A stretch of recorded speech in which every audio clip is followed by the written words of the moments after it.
Friends and ఫ్యామిలీతో weekends కి farm house కి వెళ్ళి ఎంజాయ్ చేయాలనుకుంటే వెంటనే డోసే యాప్ ని డౌన్లోడ్ చేసుకుని బుక్ చేసుకోండి.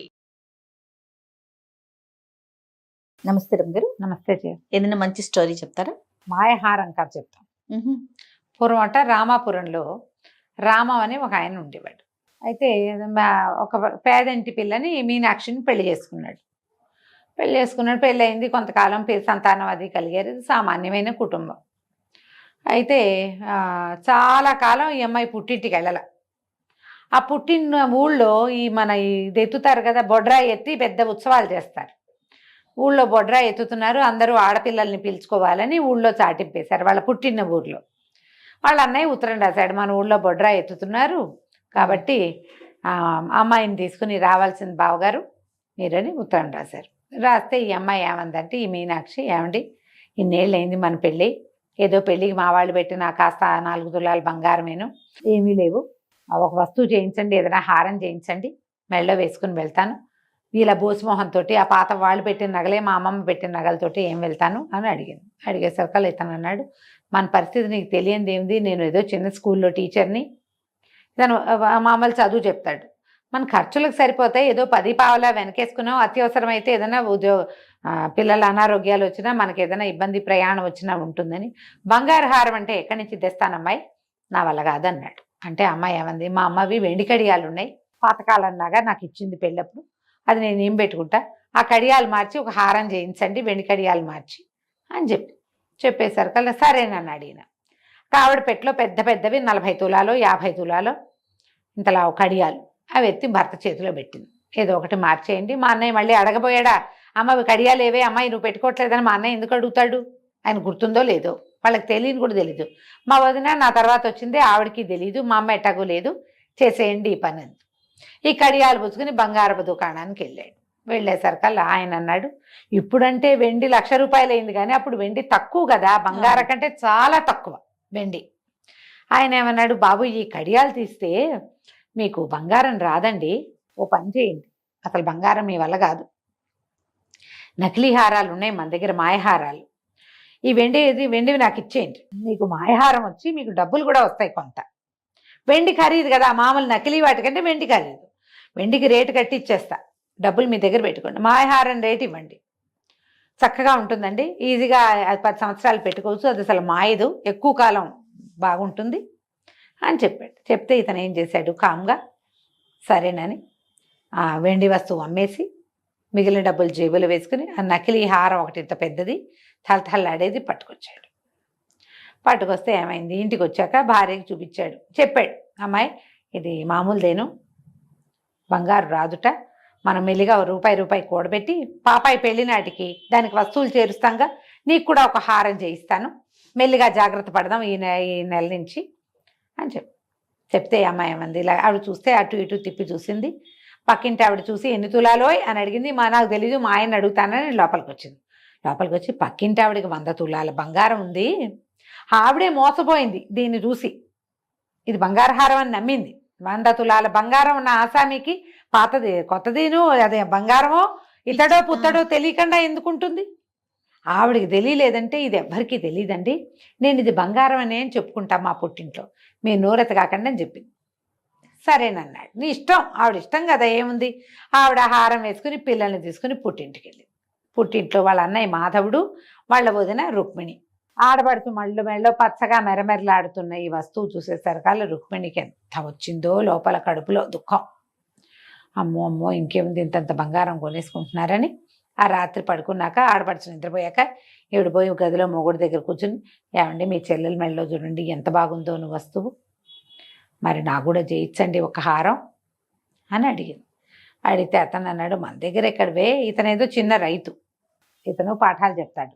ఆ అమ్మాయి ఏం చెప్పింది, జమీందారు గారు అబ్బాయికి పాఠం చెప్తే గురుదక్షిణగా వాళ్ళు 70 బంగారు కాసులు ఇస్తే బంగారు కాసులతో మా ఆయన హారం చేయించాడని చెప్పింది. జమీందారు గారు అబ్బాయి చెప్పుకుంటున్నాడు పాఠం, వీళ్ళకి కూడా తెలుసు, వాళ్ళు అంతెందుకు ఇస్తారు, ఏదో ఇస్తారు వీళ్ళకి, కానీ వీళ్ళకి తెలియలే, వస్తువు కనపడుతోందిగా, అట్లాగే మీరే నిజమైన అనుకున్నారు. మీరు కూడా ఎవరికైనా పాఠాలు అవి చెప్పకూడదండి, చక్కగా మనకి గురుదక్షిణగా కాసులు వస్తాయి అనేసరికల్లా మనకెక్కడొస్తుంది, అట్లాంటివి రావు, మా బావంటే చదువుకున్నాడు, సరేలే ఈ పంట డబ్బులు ఎన్నొస్తాయో చూసుకుని పంట డబ్బులు పడేసి నీకు చేయిస్తాలే అన్నాడు. పంట డబ్బు వచ్చింది. మీనాక్షి ఇక్కడ ఉండగానే 4 రోజులు ఉండడానికి వచ్చింది ఆవిడ. ఈ అన్నయ్య ఏం చేశాడు, మాధవుడు బజార్ వెళ్ళాడు. బజార్ వెళ్తే ఆ వస్తువు చూస్తే, ఏ వస్తువు చూసినా మొత్తం పంట డబ్బు మొత్తం వస్తువుకి పోస్తే కానీ వచ్చేలాగా లేదు. మరి ఏటెళ్ళ కాలం తినద్దు, ఏడాదంతా ఖర్చులు ఎట్లా? వడ్లు వస్తాయి, పై ఖర్చుకి ఎంత డబ్బు కావాలి? మధ్యలో పిల్లల అనారోగ్యాలు వచ్చినా, ప్రయాణాలు వచ్చినా, ఏమన్నా పెళ్లి పేరటం కార్యకరామత వస్తే డబ్బులు లేకుండా ఎట్లా? ఈయన హతాశుడై కూర్చున్నాడు. ఇంత ఖరీదుందా బంగారం, తెలీదు సెట్ గారు అన్నాడు. సెట్ అన్నాడు, దాని దేవుందిలేండి బాబు, అందరూ ఎక్కడ కొంటారు, మాయ వస్తువులు బోర్డు వస్తున్నాయి, ఇవాళ రేపు మీరు ఏదైనా ఒకటి కొనుక్కోవచ్చు, చూదురుగానే చూపించాడు. చూపించేసరికి ఏముంది, ఏదైతే ఈ అమ్మాయి దగ్గర మీనాక్షి దగ్గర హారం ఉందో డిట్టో అలాంటి హారం ఒకటి ఇక్కడ కనపడింది. ఇవి బంగారంలో కూడా దొరుకుతాయండి అంటే, బంగారంలో కూడా చేయించుకోవచ్చు బాబు ఉంటేను, లేకపోతే ఈ హారం వేసుకోవచ్చు, ఇదేమీ తెలియదండి, 10 ఏళ్ళు ఉంటుంది అన్నాడు శెట్టి గారు. ఆ ఊళ్ళో శెట్టి గారి దగ్గర ఉంటే ఈ ఊళ్ళో శెట్టి గారి దగ్గర ఉండవా నగ? సేమ్ నగ ఉంటుందిగా. అతను ఏం చేశాడు, కొనుక్కొచ్చేసాడు. కొనుక్కొచ్చి డబ్బులు లోపల పెట్టుకుని, ఎంత ఖర్చు పెట్టలా, కొద్దిగా పెట్టాడంతే. భార్య చేతులు పెట్టి, ఏమో ఇది మెళ్ళో వేసుకో, ఇది పిచ్చిది, నువ్వు బాధపడబోక, నువ్వు ఉంచుకో, మీదటికి ఇప్పుడు కొద్దిగా డబ్బులు పక్కన పెట్టి ఒక 2-3 ఏళ్లలో, ఒక 3-4 ఏళ్ళు కాస్త దాస్తే 4 ఏళ్లలో వస్తుంది, అప్పుడు పాపాయి కూడా ఏమైనా చేయించవచ్చు అని భార్యని ఒప్పించాడు. ఒప్పిస్తే ఈ రుక్మిణి అంది, ఏమంటే సరేలే, ఇది కూడా ఇంచుమించుగా మీనాక్షి వదినహారం లాగానే ఉంది, మీరు ఇది బంగారం అనే చెప్పండి, మామూలుదని మీరు చెప్పవాకండి అని చెప్పి, సరే తెల్లవారి పొద్దున వదినకి మరదలకి చూపించింది. వదిన మరదళ్ళు ఒకళ్ళ హారాలు ఒకళ్ళు చూసుకున్నారు. సేమ్ గిట్టుంది. అమ్మో అన్నయ్య కొనుక్కొచ్చేసాడే బంగారంది, నన్ను చూసి కొనుక్కొచ్చేశారు. ఈ అమ్మాయికి తెలుసు తంది ఇత్తడిదని, ఆ అమ్మాయికి తెలుసు ఇత్తడిదని, కానీ ఒకళ్ళకి తెలియదు. సరే ఏం చేశారు, పొద్దున్నే తలంట్లు పోసుకోవటానికి నెత్తెలకి నూనెలు రాసుకున్నారు. బొడ్రాయి పండగ వచ్చింది ఆ రోజు. ఈ లోపల ఆయన కూడా, రామం కూడా వచ్చాడు బావమరిది ఇంటికి. మగవాళ్ళిద్దరు కబుర్లు చెప్పుకుంటున్నారు, పిల్లల్ని వాకిళ్లలో స్నానాలు చేయించి వాకిట్లో కూర్చోపెట్టుకున్నారు. ఆడవాళ్ళిద్దరూ స్నానానికి వెళ్ళారు. మీనాక్షి స్నానానికి వెళ్ళంగానే ఈ రుక్మిణి ఏం చేసింది, తన వస్తువు తెచ్చి మీనాక్షి బాక్స్లో పెట్టి, మీనాక్షి వస్తువు తీసుకెళ్ళి తన బాక్స్లో పెట్టేసుకుంది. ఆవిడ స్నానం చేసి బయటికి రాగానే, వదిన నువ్వు తలంటి వేసుకోమ్మా, ఈ లోపల నేను అదేదో పని చేస్తానని వదిన్ని స్నానాల గదికి పంపించి, ఈ అమ్మాయి ఏం చేసింది, మరదలు కూడా తన వస్తువు తీసి అక్కడ పెట్టి తాను మార్చేసి గప్చిప్గా ఊరుకున్నారు. ఎవరి దారిని వాళ్ళు. సరే ఆ పండగలో నగలు పెట్టుకున్నారు. అబ్బా ఊళ్ళో వాళ్ళతో వదిన మరదలు ఒకే రకం నగలు పెట్టుకున్నారు. బాగుంది అన్నారు. ఓహో అన్నారు. ఎన్ని తులాలంటే 3 తులాలు. ఈవిడేమో జమీందార్ గారు అబ్బాయి గురుదక్షిణగా ఇచ్చిన కాసులతో చేయించారంటుంది ఈవిడ.